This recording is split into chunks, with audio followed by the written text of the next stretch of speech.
morning. Good morning to everyone who is representing India's social impact ecosystem and who have been all of you who have been part of this journey with us for last 10 years. Honorable dignitaries on the dais, for your information, we are in the 10th year of CSR compliance in India. This is the 10th edition of India CSR Summit, and as a CSRBOX group, we are in the 10th year. So I'm really glad to welcome you all on the 10th anniversary of our entire efforts in the social impact ecosystem. Honorable dignitaries on the dais, this event has become a forum for social impact catalyst to really devise and work on new projects and programs for last 10 years. We have been enabling this ecosystem through various platforms and practices for last 10 years, and we are really proud to work with most of the dignitaries sitting on this side as our partners. There are familiar faces with whom we have worked as project partners, as our advisory partner, or any other practice site. So I'm really glad that many of you have walked with us in last 10 years of our journey of India's social impact ecosystem with CSR becoming mandatory in India. We have almost 2,400 delegates attending this event in next 2 days. Simultaneously, we will have 207 speakers. Probably this is the largest social impact forum in Asia, where you will see 200 plus speakers, 55 sessions, 13 master classes happening to give depth and direction for the next 10 years of India's social impact ecosystem. While we are proud of playing a role for last 10 years, we are really envisioning with all of you next 10 years of India's social impact ecosystem. It becomes very crucial for all of us to understand that when we started this journey as CSR, as compliance in CSR, we were talking about 12,000, 15,000 crore a year. As of last financial year, we must have touched 30,000 crore in CSR compliance. By 2030, we will be reaching to 50,000 crore CSR fund pie in India. By 2040, it's going to be 100,000 crore plus CSR pie only in India. If we talk about entire social impact ecosystem in India, there is a report which is saying by 27 will be 187,000 crore. We are estimating it far beyond that. By 2030, India's social impact ecosystem is going to be around 250,000 crore funding from CSR, philanthropy, and individual giving. This is huge ecosystem which is probably underrated in terms of economics in India. When you talk about business community, when you talk about different data sets, we are probably missing about the entire social impact ecosystem and the kind of impact that we as a fraternity making in the entire system, be it about job creation. Somebody said that probably if we account for entire social impact ecosystem, we'll be the third largest employer in India, if we account for the entire social impact ecosystem. So we are definitely an underrated sector, which is playing a vital role in India's economy, local livelihood, and opportunities creation. This is 11th October is again a very special day for all of us. It's International Day for Girl Child. And we are really proud about that we are starting this event with this message and having a gender balanced panel here in the inaugural session. Most of the panel that you will see in this entire summit, there are panels where we have only female speakers. There are panels we are trying to keep gender balance in terms of inclusivity. But by default or by definition, India's CSR sector has 67% female representative as CSR leads.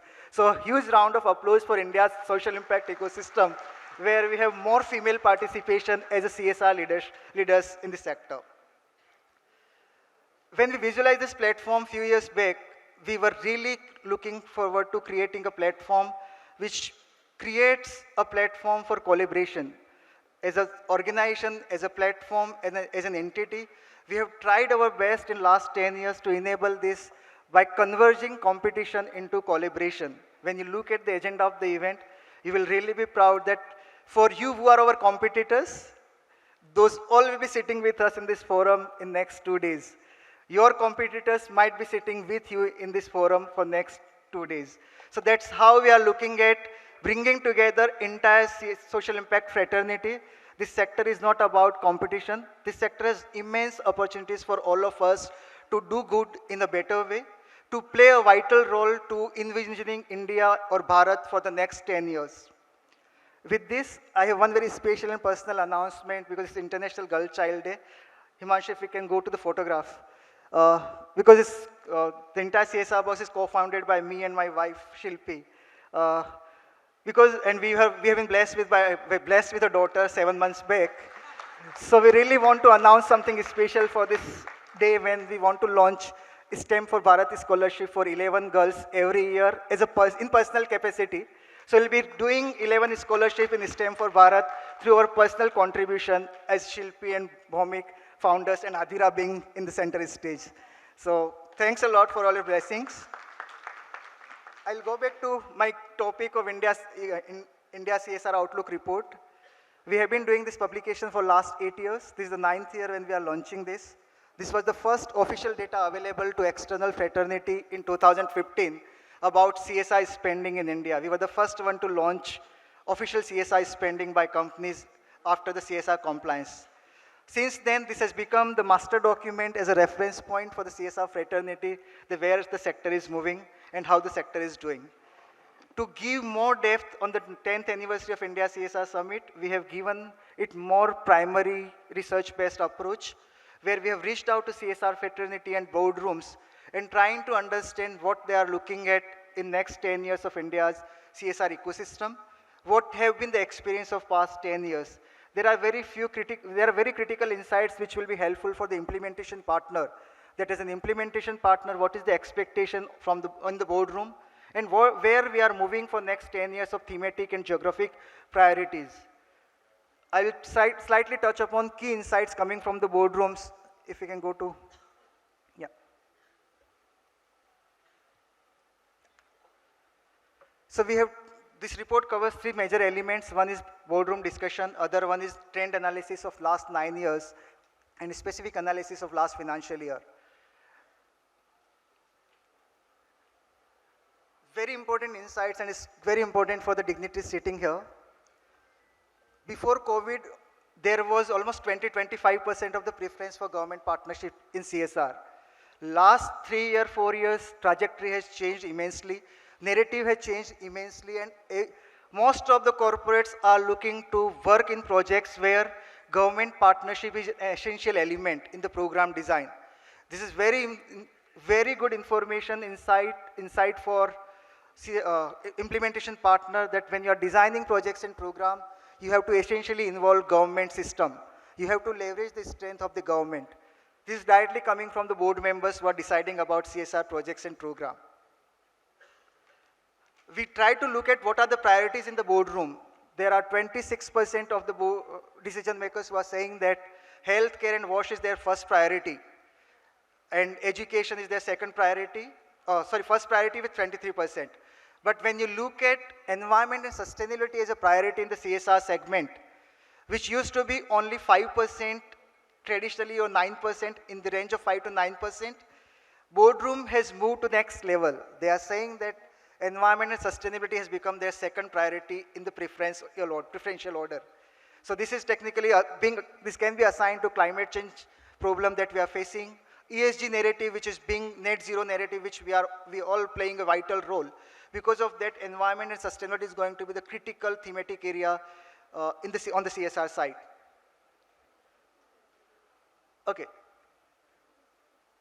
What is boardroom discussing at all, right? What does boardroom talk about in terms of CSR projects, impacts and everything?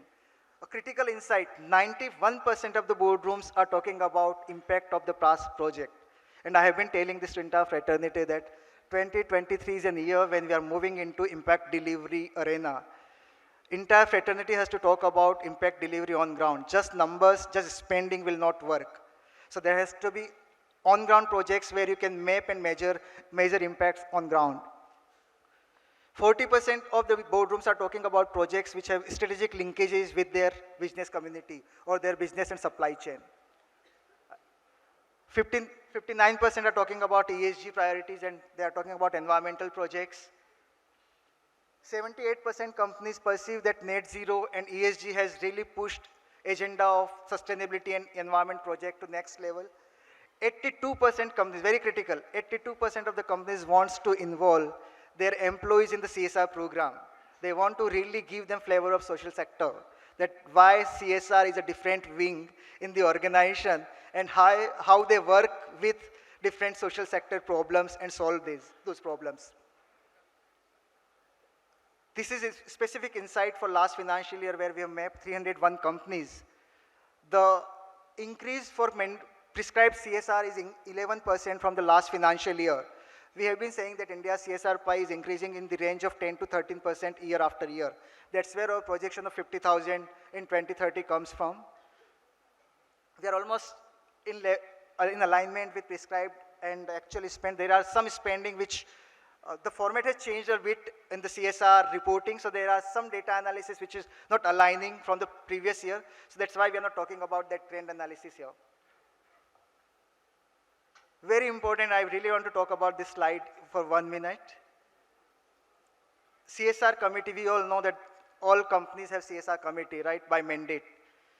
When you look at composition of the CSR committee in terms of male, female in the CSR committee, and when we try to sync it up with the decision making for gender equality project, so there are companies where there are companies with 3 members, 45% no female members.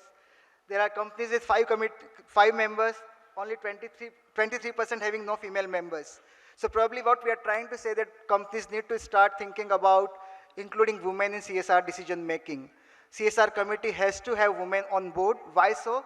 Because if you want to talk about gender equality, you want to talk about diversity and inclusion, it has to start from this committee. Because they are the ones who are deciding about community projects. When there are more female members in the CSR committee, in terms of ratio, you will see the increased spending on gender equality. There is direct relationship between more female members in committee and more spending on gender equality. And that's a good message which goes out to the community on International Girl Child Day. Thanks a lot for being here, and thank you very much for supporting us.